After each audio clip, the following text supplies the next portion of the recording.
Montgomery, Alabama.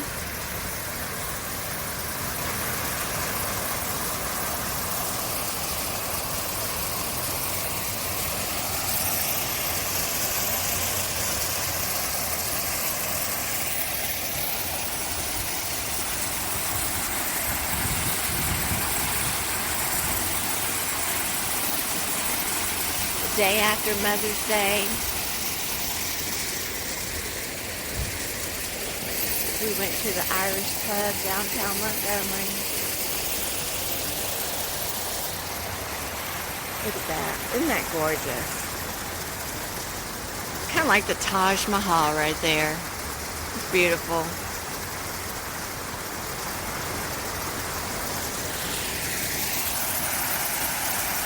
Absolutely gorgeous.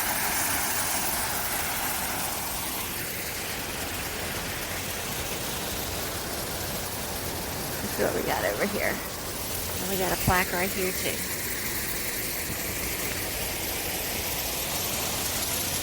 We are pleased to recognize the contributions of the outstanding Alabama as model for the advancement of education and commerce in Alabama. Algae in there. And there's little fishies in there. Oh my goodness.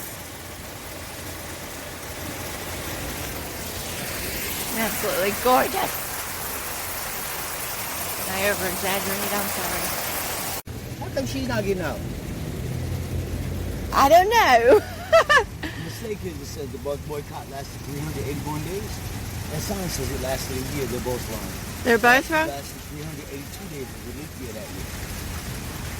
And it makes you believe that Rosa Parks bus stop was 2 blocks west of Montgomery. She got her library museum. It's not where she cut the bus.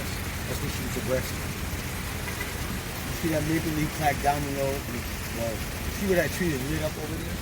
Yes, sir. That maple leaf plaque down low in front of where you park? On that maple leaf plaque, they tell you that Rosa Parks put the Montgomery Public Bus December 1st, 1955 at that spot. See, this is all South Court Street going through. Where that black gate is the back of the Montgomery Fair building where she was a seamstress. She came out there, caught the bus here where that case is back there. There's a left turnaround, and when she got to where her library museum is, someone got off the bus, called the police, and the police came and arrested her for disorderly conduct. The reason why they arrested her for disorderly conduct... She didn't want to get up. She worked hard all day. That's embellishment. And I can prove it. Right over there where that hollowed out space is, by the coffee shop, that was where the front of the Montgomery Fair building is. There's a picture of Rosa Parks, and when somebody asked her that, because I was taught the same thing up north, she said the only tired she was tired of giving in. She was chosen to come here to sit on that bus. It wasn't that her feet were swollen. See, these young women, you know who they are. Actually, there would have been 5 names here, but one woman had her name taken off of everything before anything took place, because she was being ostracized by her boss and her life was being threatened as she was going back and forth to work. Her name was Irene Morgan.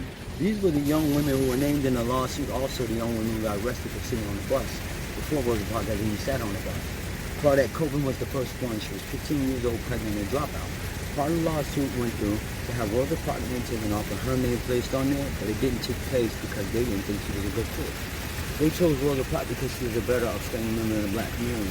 A seamstress in the Montgomery Fair building, secretary of the NAACP, inducted into the Alpha Kappa Alpha sorority as an honorary member for a short period of time. She was Nixon's secretary, and she became a full-time activist before she even came here.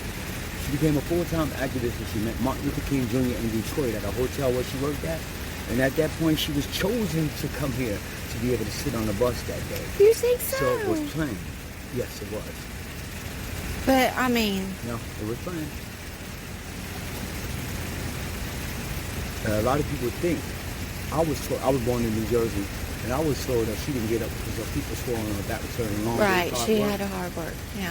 She was meant to sit on the bus that day. It had nothing to do with her being tired. It was time for but the bus you know boycott what? to stop. I'm glad she did. But did you know that every building around here, or the area in which that building sits, the rocks, the fountain, and this park area has history to do with the civil rights movement, bus boycott, slavery, and the Confederates? That brown marble stone, the original building was the Colonial Hotel. It burned, they rebuilt it, and named it the Exchange Hotel. Actually named the Exchange Hotel twice. They imploded that and built that building there, but the Colonial Hotel was a temporary Confederate White House while they were building, finishing up the actual first Confederate Capitol, as well as a temporary holding spot in the basement of the slaves. Jefferson Davis wrote a letter. General Andrew Jackson delivered it to the Windsor building. From that letter, the first telegraph was sent out to stop the Confederate war by attacking Fort Sumter. But over a period of years on the slave trade, over 2,500 slaves were hung from the original top of the building. That building there, it did not exist. There was a shed area over there. They used that area as a compensation for the indentured service and the household slaves. They never compensated with money or anything from the wealth, wheat, corn, beans, that type of thing. They thought that if you gave a slave enough money, they could buy their freedom, which was actually false. There was no such thing as a true free slave back then. Whether you had written documentation, could manage to pay for your freedom or make it to the north, they were just being slaves up north. They could always bring you back and re-enslave you. The only time a slave could truly become free is if they made it to Canada. This building is the only building with the iron front, known as the Central Bank.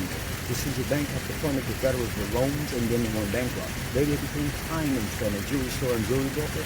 That's where the clock comes in, and they kept the original tile in front of the building.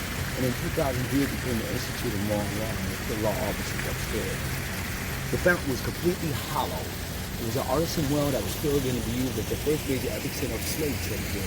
They called it the pit.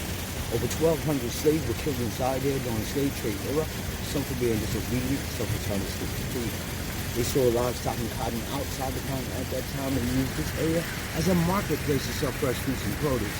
Not just a marketplace, but also a payment center for the slaves they wanted to buy. These rocks, they're not the original cobblestone rocks. The original rock came from Denmark, early 1700s. So they used to have to walk the slaves across country. It was costly and they lost a lot of slaves that way. So they decided to use the streamers and boats at the Alabama River. The original rocks came in big boulder form before they were broken down. They were using balancers to keep the slaves from falling. The Alabama River at that time, they called it the Black Trail. They used to bring the slaves to the port of New Orleans, Mississippi. Mississippi made a waterway from the country Pensacola, Florida, Mobile, Selma, up to the riverfront. They used to march the slaves up from the riverfront to 122 Commerce Street, which was a slave warehouse and a slave holding spot. Then they'd bring them down through a tunnel and bring them up inside the fountain. They could use to look down inside there to keep the slaves along the bottom. There were three major tunnels here. One from the last plantation house on William Street to the riverfront, one from the auction spot to the riverfront, and one from the Capitol to the riverfront. The one from the Capitol to the riverfront was not used for slaves. It was used just in case anything took place. The Confederate planes could run down through the tunnel to the riverfront and escape to freedom. The slaves stood around inside there 15 hours a day without food and water, so they became worn out and fatigued. The normal bid for a slave at that time was $1,500. They were getting cheaper bids, $300 to $700. I did more research and found out the cheapest slaves ever sold there were sold between $150 to $200. So what they did was wash up and clean up the healthy and strong looking slaves. They were able to get $1,500, $3,000. If you check the archives at the Capitol, sometimes up to $5,000 for a group of healthy strong slaves. Yes, this is a lot of money. Now look fortune to them back then. But to them, it was more like an investment because in 1804, they didn't bring in more slaves across the transatlantic outlaws.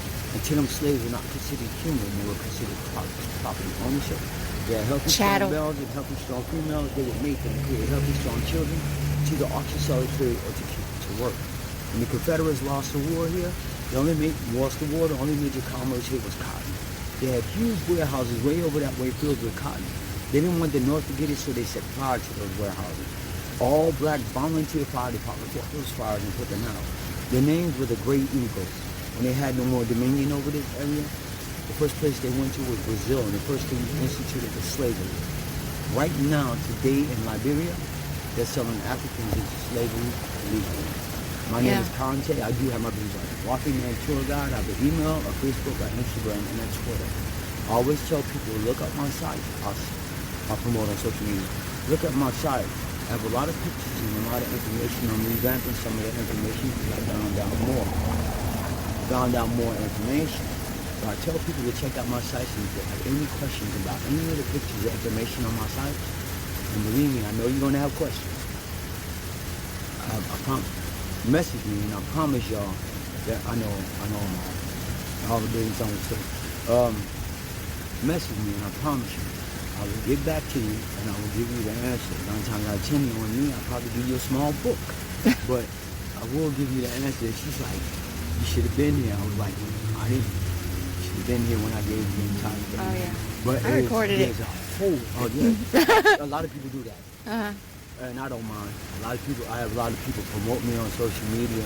So they put me in the my Montgomery magazine, my business, and on my site I have a picture of me and Rosa Parks. And Chamber of Commerce, huh? Oh no. That's he owns that loft up there. That's his shop. He's a good guy, real nice guy. I saw him and his wife a little while ago walk down, but after 4:30 in the evening, you don't have to worry about paying the meter. On the weekends, holidays, and after 4:30 during the evening, during the week, you don't have to pay the meter. But as I said, my name is Conte, Walking Man Tour Guide, and as you see, I have a whole lot more. Yeah. But I want to check it out. Really make sure that it's because some of the stuff that I was told is not proper. I want Right. to speak on what, because if I give Everything is embellished. Yeah, Everything well, is. Oh, just like you thought Rosa Parks didn't get off the bus. Because she was tired. No, she was chosen. As a matter of fact, I'm sorry, I missed the point. How the Montgomery Improvement Association got involved. Martin Luther King Jr. was in Atlanta at that time. He tried to become a pastor, they turned him down.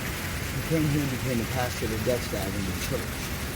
He met with the Montgomery Improvement Association, a Baptist Episcopal church called Mount Zion out along the trail here in Montgomery. Mm-hmm. At the end of that meeting, they named him as president of that organization, and one who was the president became the vice president and organizer of all the events.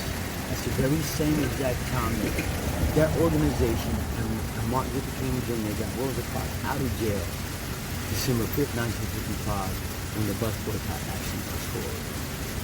So yes, it was planned. Yeah. She had a lot of standing, as I've told you all of her credentials. Yeah. So no, she was chosen to come. She had to do everything on. That's cool. Yeah. It's only been 65 years, so they must have did something. I don't get many walk-around tours. Nobody came through for it. I had to have an addendum done to my license so I can do an impromptu tour, but I just do that on donation basis just to keep my business going until this thing works. Yeah. It's been rough. It's been rough, but I'm not going to give up because a lot of people come through here and they really don't know the proper information. Yeah. Matter of fact, on my site, I have a picture of the fountain where it's hollow from here to the riverfront, and one from here to the Capitol when they were finishing up the Capitol. That broke my heart. That right there broke my heart. It was hollow before they put the fountain in. And that's where that was the main yeah. place for slave trade, main epic trade. And you didn't know that? I did not know that. A lot of people don't. They come through here, they read the signs. A lot of signs have been taken, a lot of signs have been changed. I'll give you another example that those two last tracks right here in the middle of the street. Uh-huh. I should tell you this. Okay, at one point, there was a sign here, and it would tell you that the first electric car here came to Montgomery. The lightning rod used those tracks. Okay, the train system only goes east and west here. At one point, they had a steam, and the tracks used to go throughout on Montgomery. They had a steam engine train that would come up by, oh, I thought she was going to ask me something else. I ain't got nothing right now. Anyway, that steam engine, at one point they had a steam engine train that would come up here and set on those tracks with slaves in it. They would let the slaves off that were on the auction off here. There were a lot of slave trains and slave holding stops they were all through Montgomery.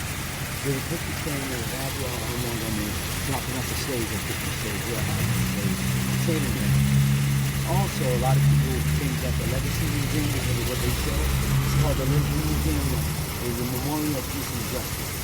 People didn't mind if it was built, they just didn't want to build there. There were a lot of protests and marches for being built there. Why?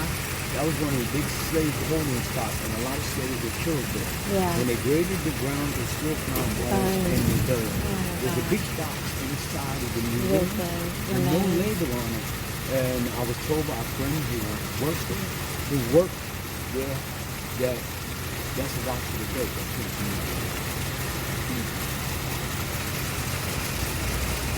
What's my meeting? Yes, so thank you so much. I enjoyed it. I live on donation basis to keep my business going.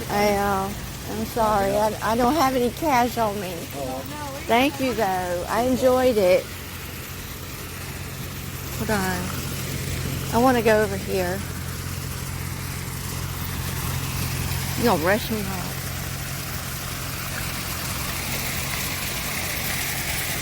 Historic Texas business of Montgomery Exchange. I want to fall over. Historical space is on the northwest corner of Commerce and Montgomery Street, was built in 1950. Past times been central bank.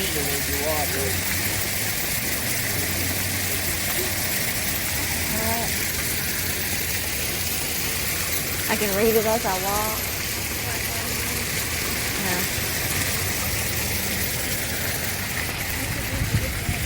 Huh?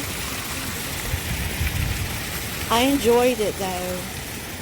Fort Square Fountain, placed by city of the Artesian Basin and crowned by and cut there. The goddess fountain was cast.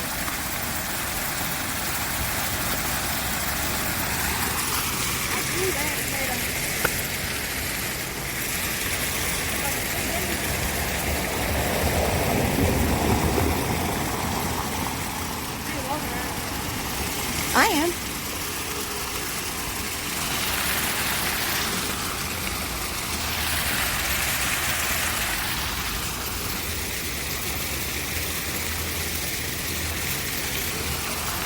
The water smells so good. Smells clean. Like it's got chlorine in it.